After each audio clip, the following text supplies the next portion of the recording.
Now, is a government U-turn a sign of a weakness or perhaps courage to admit mistakes? Well, Britain's Prime Minister David Cameron is doing his best to make a virtue of the number of times he's backtracked on his policies. RT's Sarah Firth has the story. It can be hard to tell what goes on inside the mind of a Prime Minister. With so many decisions to be made on a daily basis, it's perhaps little wonder that sometimes they change their minds. And from buzzards to badgers, healthcare to housing, coastguards, caravans, charities and circus animals, petrol and even pasties. The list of this government's U-turns is varied and long. In fact, there have been so many recently that some wonder if this is the most indecisive British government ever. It's kind of difficult to get the data, actually, partly because people have changed what they call them. So, after Margaret Thatcher talked about U-turn, the lady's not for turning, everybody uses the word U-turn. But before that, people talked about climb downs or back downs or whatever. Back then, the word U-turn carried negative connotations. U-turn if you want to.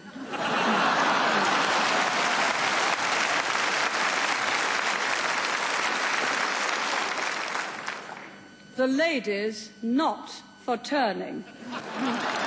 But while Miss Thatcher might not have been for turning, this Prime Minister certainly is.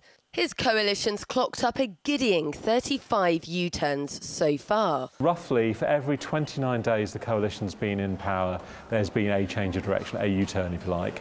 And that compares to around 52 days for Gordon Brown. And Tony Blair was much less likely to change direction. He was modelling himself on Margaret Thatcher, no U-turns.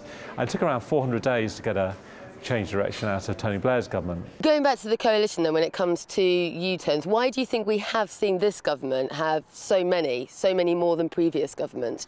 I think a lot of it is down to the fact that it is a coalition.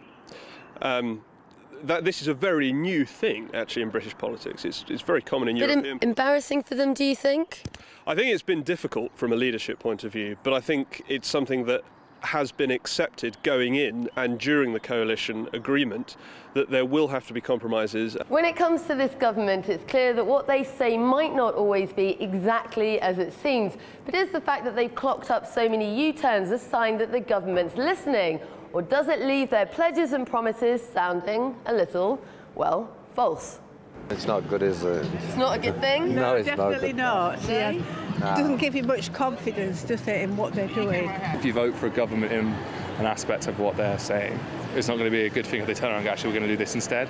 It's not proper democracy. Yeah, well, I don't know. I think if it's an issue that obviously people are worried about, then it will interest them. But if it's something that people don't care about, then no, not really. But whether you call it a U-turn, about turn, climb down or back down, when it comes to changing your mind in government, many feel it's a case of you're damned if you do and damned if you don't. This government may well be recorded as being indecisive, but if it wasn't recorded as being indecisive, it would be attacked for the opposite, for being too determined. So ultimately, and this is something which Tony Blair often used to say, he pays your money and he takes your choice. Either you're too decisive or you're not decisive enough.